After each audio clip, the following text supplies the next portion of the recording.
Hello everyone, Nubkeks here, and welcome to my tier list for the Auriel Patch, or also the tier list, I suppose, for the month of August 2016. This is a tier list from the previous patch. We're going to be updating it in this video. A couple of things to get out of the way before we start. Seeing as last time was the first time we did a tier list, you might see a few somewhat significant changes in this video as to kind of nail down the methodology for ranking heroes. Also, a couple of things that are very important to note. This is for high level play. In other words, that this tier list will be most applicable to Grandmaster, and then we'll get a little less applicable for every tier you go down. Generally speaking, as you go down the leagues, from Grandmaster to Master to Diamond and yada yada yada, heroes that are difficult to play will start dropping down tiers, and then heroes that are easier to play will start rising up. And yeah, finally, this is also, I was supposed to be a rough guide. This isn't a strictly accurate guide, 100% true. This is my opinion, my take on the game. Yeah, also worth noting as well is that, this is just a generic tier list. It's not per map. So we will see some variance on particular heroes, particular maps. And one of the things I'm going to do in this iteration is put a bit more presumption on the fact that heroes are chosen on the right maps and in the right comps a little bit, and I'll mention those where they're important. Anyway, let's dive into it and let's see where things are going. First of all, I'm going to take a look at tier 1 here, and there's a couple of tweaks I want to make. I think number 1, I'm going to move a Nubkeks up a little bit. I'm still fairly happy with the Kerrigan Greymane Falstad. Still fairly happy with Sonya. In fact, I'm going to move her down slightly. One thing I'm going to do is actually switch Li Ming and Jaina just a little bit. I think that's a good switch, and Illidan is going to go down significantly. So a couple of reasons for this. I think Li Ming is probably the best mage at the moment overall, just in terms of her flexibility. I don't think she's overpowered. I don't think she's underpowered, but it's just she's the mage in probably the nicest place. She's the most consistent. She's the safest. You can pick her up early in the draft and not worry too much. And that's kind of important in terms of drafting. So for that reason, I'm going to rate her pretty highly. Illidan, I'm going to drop down probably to the bottom of tier 1. I've just seen Illidan lose a lot of games recently, like lose an awful lot of games. Another part of this is going to be that I think I'm actually going to put Brightwing above Rhaegar. I'm going to put Brightwing up pretty high here. I'm going to rate her above Sonya. In fact, I might switch these around like this as well. So Brightwing is in ascendance at the moment. I think she's performing really well, even after some of her tweaks. Nice, flexible hero as well, and a really great healer. I think she's up there with Rhaegar. Rhaegar burst healing, Brightwing for more sustained healing and utility. And yeah, there's just a lot of heroes up here that make life difficult for Illidan. Worth noting as well, just before we move on from the mages here, is that for Li Ming and Jaina both, the reason Nubkeks is so highly rated. In fact, I'm going to knock Greymane down. I'm going to put Nubkeks tier 2, 2. I'm going to put him right there. The reason is he's just so good against mages. He's so good. So again, people like picking Li Ming up very early in the draft, and he just wrecks her. He counters her. He basically hard counters her. And for a hero to hard counter someone this high up in tier 1, I think just makes them awesome and very, very applicable. Looking at this in general, okay, Karazim. This is important. Zagara. Okay. Zagara is very good right now. I'm going to put Zagara up here, maybe? Yeah, I'm going to put her up here. I'm really impressed with how Zagara is doing. Really powerful hero. Big lane bully. Big split push threat. Still does pretty decent damage. I like her. I think she's in a really solid spot. I think one of the difficulties is still perhaps people getting used to playing with her and so on. But when it does work out, she's really, really good. I kind of like where Lunara is. Might even move her up a notch. Karazim is fine. Zul, I think, is in a good spot. And ETC is pretty solid as well. I'm going to move ETC up as well, actually. I'm going to move him up to here. I like ETC a lot.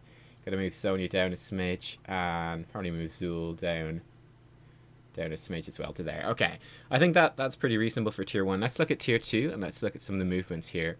Yeah, I think I've kind of explained some of the big parts here. I still think Falstad is great. I still think Kerrigan is fantastic. We're going to be adding a couple of heroes to tier 1, actually, and we might demote a couple. We might demote these guys. We'll see. All right, let's dive into tier 2. So Kel'Thas has been changed a lot. I'm not entirely sure where Kel'Thas is going to be. One of the big changes in the upcoming patch. So we'll have to test it on live. And once we've tested it on live, we'll have a much better idea where he's going to end up in the next tier list. But for now, I'm going to move him down in tier 2 to about here. I do think he's still probably pretty solid. I'm just not sure that he's going to be as contested as he was. I think he's definitely going to be tier 2. I'm just not sure where he's going to fall in tier 2. Nazebo is got much worse. I'm going to throw Nazebo down way, way, way down. What happened was there was a bug with his Toads of Hugeness, which is making him do a lot of damage, a lot more damage than they should have, and it's difficult to notice. But what happened was, yeah, his win rate has just plummeted since they fixed that bug. So it was clearly that there's a bug affecting his play, and that's why he was doing so well. Medivh, likewise, I'm going to knock down quite substantially.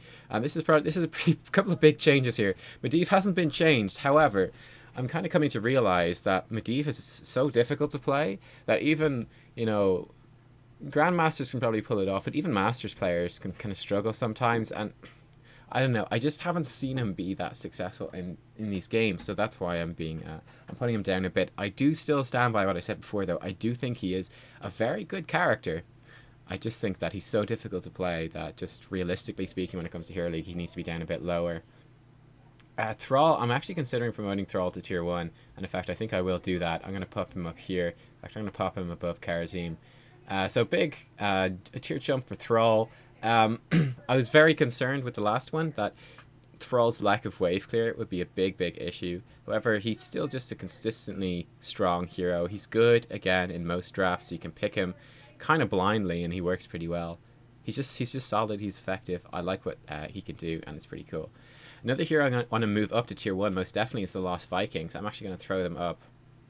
I'm going to throw them up here. In fact, I might even throw them up here. I'm going to throw them up really, really high. You know what? I'm going to put Falset up here. There we go. This looks pretty reasonable. Yeah, that looks pretty reasonable to me. So the Lost Vikings, a big tier jump for them, like a huge tier jump for them to being one of the best heroes in the entire game right now. Obviously, this is map dependent. There are some maps that they're not good at, like Battlefield of Eternity, I suppose. And then maps like Garden of Terror, where they're just dominant.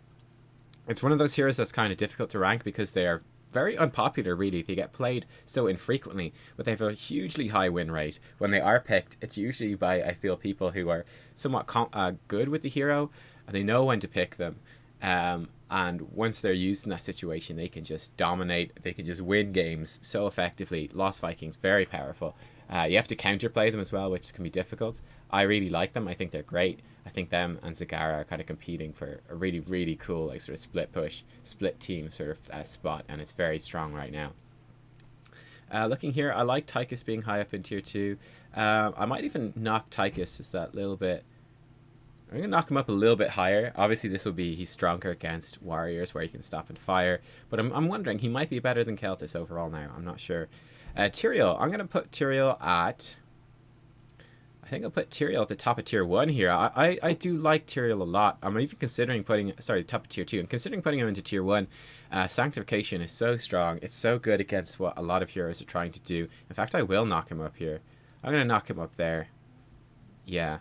I think I will. I'm turning it up to tier 1. We're going a bit crazy in this one, but I do love it. I think Sanctification is so strong. One of the things that really put me off Tyrael before was that people picking Judgment in bad situations and losing games, and it's very frustrating. But I do think that he is very popular. Also, I think I play in Europe. I think he's more popular in the United States, and in the meta over there. So that's why I'm kind of putting him up here. I do think he's pretty damn good. But probably not played as much in Europe. That's my impression. Whereas Lunara's played more, I think, stuff like that. But yeah, I think he's really nice. I like him a lot. Murden, I think, is in a pretty good spot there. Got to move Tracer down. Tracer's been nerfed. Very sad day for everyone involved. We're gonna put Tracer maybe down here. Yeah, Tracer. I mean, she still fulfills specific roles very well. She might drop down even further. I'm not sure how much of a nerf it is. It seems like a pretty substantial nerf, definitely to her main playstyle. So that could see her plummet quite a lot. In fact, we might knock her down even more to here. Yeah, we're going to knock her down. And we're going to switch these around. We're going to knock her down quite a bit. Again, big nerf on her. And a big nerf to her playstyle. So I'm feeling that she might drop down. That being said, when she's played in her particular niche that she's good at, she can be very powerful. So I don't know. I'm trying to keep an open mind with Tracer, and they have a really interesting design philosophy with Tracer. In case you didn't see it in the last patch notes, they're kind of saying, it's on Reddit. They were discussing it on Reddit, and they were like, yeah, we want her to be a niche hero. So that means that her win rate's going to be low overall because she's only going to be good when you play her in that specific niche, and most like quite often in drafting, people don't always play in that specific niche. Interesting design philosophy. Anyway, it makes it difficult to do a tier list. I'll say that much. Let's take a look here. Diablo. I'm gonna move Diablo up a little bit. Let's put Diablo up here, and yeah, let's put Chromie. Well, that's a bit difficult to do. Johanna as well. Let's move her up. I like where Tyrande is. Azmodan might be a little bit high. You're gonna knock him down to here. All right. I'm just worried that again he's very specific maps and specific combos. He's certainly strong. However, I do like this air tool. Okay, a couple of big changes we're gonna make here. We're gonna drop Morales down to his tier 3 here. Might put her near the top of tier 3. Can we do that? Yeah, we can. Okay, and we're gonna move Lily up in her spot actually. Gonna move Lily up actually quite substantially here. The reason for this is I've been kind of ragging on Lily. I think she's not fantastic. I think at Grandmaster play, you're kind of looking at her mostly in terms of working in a duo support comp. I think she can be very powerful there. And she's also quite nice against heroes like Greymane, like Kerrigan, like Thrall, like Illidan. A lot of the heroes that are kind of popular at the moment, these melee heroes. She's very good against those, so that's pretty cool. One of the big reasons I'm moving her up, honestly, is that even within like Masters and Diamonds and everything, you still have quite a lot of weakness in terms of play. And Lily is very easy to play, so when you've got these people that aren't fantastic at supports, they thrive on Lily because she's so easy to play. It's hard to be bad at Lily, let's put it that way. And that really does matter in Hero League, even up to the Master, Grandmaster even level. Obviously now you don't see her at all in pro play, almost never in pro play, because at pro play they can actually play heroes like Kharazim, like Rhaegar. It's one of the things I'm struggling with. I think Kharazim is very difficult to play. I know when he's played right he can be very strong. It's one of the methodologies I'm working on in this video is our heroes, even when you look at like top level Hero League play, how skilled can you expect people to be in general for a tier list to be effective? So I've got heroes like Kharazim would stand out to me like in this sort of section up here as being very difficult to play. When he's played well, he is this strong, perhaps even stronger, but I'm not sure. Yeah, it's a difficult thing to do. Anyway, coming through here, that's a big change for Lily. I'm gonna move Dahaka down to tier 3 as well. I'm not too taken on Dahaka at the moment. I haven't seen him performing very well. Yeah, definitely I feel like he's a disappointing hero. However, heroes that I'm impressed with, I'm going to move Rexxar up. Again, Rexxar's in this weird spot of being this really unpopular hero. Believe it or not, the Lost Vikings, I think, are played more than Rexxar is at high level play, which is crazy. But he does have a really high win rate. He really does. And he's a very strong sort of solo hero. Very, very powerful, but almost never played. He's in a weird sort of spot. And this is the hero I think I struggle the most in terms of placing, because it's hard to see where he fits into a draft, and you see him so infrequently. It's really difficult to know where to put him. I'm kind of tempted to just throw him up into tier 1. I think we'll do that, which is crazy to jump 2 tiers. I know that's probably the craziest move for this entire video, but his win rate just, you know, you have to take it into account. It's really good. He really does perform well. The problem is I can't really explain why, because I don't play him much. I love playing him, but I don't play him enough to be an expert on him. And then I almost never see him played. He's one of the least played heroes in the game. But for one of the least played heroes in the game, he has a phenomenally higher win rate. And it's weird. The only hero that's in a similar situation is the Lost Vikings. But they're so specific that I know how it works. And also they get played in pro play, whereas Rexxar rarely does. So I even know the pro insight into how Lost Vikings are supposed to be played, whereas with Rexxar, I'm not really sure. So yeah, I'm going to throw him up here. It's a bit of a wild card because I can't entirely explain why his win rate is so good, but it is. And I think he deserves to be up here. In fact, I'm going to... No, we'll leave Illusion a bit higher. Maybe knock this Kharazim down here. Yeah, okay, that looks pretty reasonable. I'll put it like this. That looks pretty reasonable, I guess. Okay, any other big changes? So... very happy with all of these. I think I'll move Chen up some more. I do like Chen. I do like how he's performing. I'm going to throw Chen up here. Yeah, maybe up here. It won't let me do it. There we go. Chen up here. I do like Chen as a tank. I think he's also fairly decent against like the Li Mings and stuff that are coming out more and more, and decent against Jaina as well. And some of these other heroes, a bit more stationary heroes, I suppose. And yeah, I do like Chen. He's a powerful solo laner. He's kind of rare. Maybe let's move him down. Let's put Zeratul a bit higher. I am impressed with Zeratul, actually, kind of recently. Again, very rarely played, though. And with that, I think our tier list is pretty good. We need to put Gul'dan and Auriel in, which I'll come to in a second. Let me just look over what we've got so far. Okay, I'm gonna move Gasso up a tad. Oh, Gasso, move up. There you go, buddy. Oh no, it doesn't want you to move up. Butcher can be the worst. Okay, there we go. There we go, Gaslow. You get promoted slightly. I think you've got a bit of a spot here. I'm holding out hope for you, Gaslow. I'm holding out hope. Um, here. You know, I'm gonna move her down. I gotta move Artanis up a smidge. Can I do so? There we go. It's awkward to do. There we go. Okay. It's awkward to do. And there we go. I'm pretty happy with how this is looking, I think. Yeah, I kinda like this. I do. I might switch Uther and Leoric around a little bit. Right there. There we go. And yeah, okay. I might even switch. No, I think this is fine. I like where this tier list is at the minute. I'm considering moving Murden down a bit, but I think this is fine. I think Murden does fit fairly well. I think I will switch Murden and Diablo, which is maybe a little bit crazy to some people, but there you go. I think it makes sense. Diablo's just got a consistently better win rate, which I think is fair. And yeah, all right. I'm pretty happy with this tier list then overall. Some big changes since last time. Let's talk about the Gul'dan and Auriel. So I forgot to put Gul'dan in last time. This heroes tier list maker, it doesn't have these heroes included yet. So basically, I would put Gul'dan in probably the top of tier 3. I think he's pretty bad at the moment. His heroic is insanely good. The Fear, it's very much like a Sundering. It's like a different type of Sundering, basically. But I've not seen him perform at all. But with his buffs, you know, he might be sort of climbing up there. But I think at the minute, I'm really not that impressed with him. I don't think he's doing that well really at all. So yeah, kind of rating him pretty lowly. Then Auriel, I think Auriel will probably be a tier 2 healer. The thing that's concerning me about her is that she is difficult to play. She definitely is somewhat difficult to play, I think, at least from how Blizzard rates her. I think you have to use quite a bit of brain power to maximize the usefulness for healing. So that's kind of making me a little bit cautious, but she's got nice wave clear for support. She's got cool utility. I'm intrigued to see where she's going to end up. I'll confirm that probably in the next patch. Well, it depends, right? It takes a little bit of time to get used to how a hero performs when you actually get to play them on live servers and play them in ranked. And then they can often make fairly large tweaks themselves because, you know, Blizzard, obviously they've got spreadsheets, they got a lot of information on how to balance heroes, but even they get the hero balance kind of radically wrong sometimes. It's very difficult when actually to judge how things will work when they actually get into live and into the hands of the player base.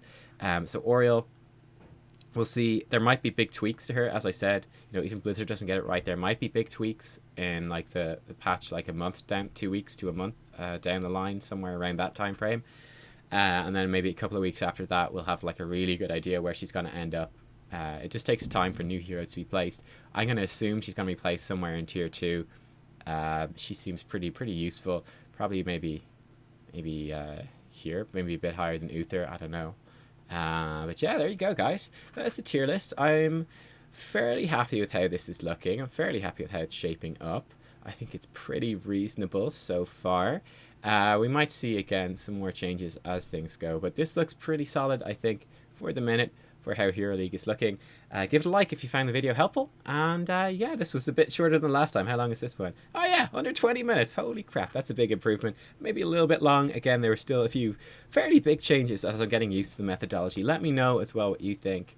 And I might look into doing maybe some map-specific stuff in the future, especially going into season 2 of Hero League. I'm really looking at maybe breaking down the actual specific maps a bit more and the heroes that are strong in each one.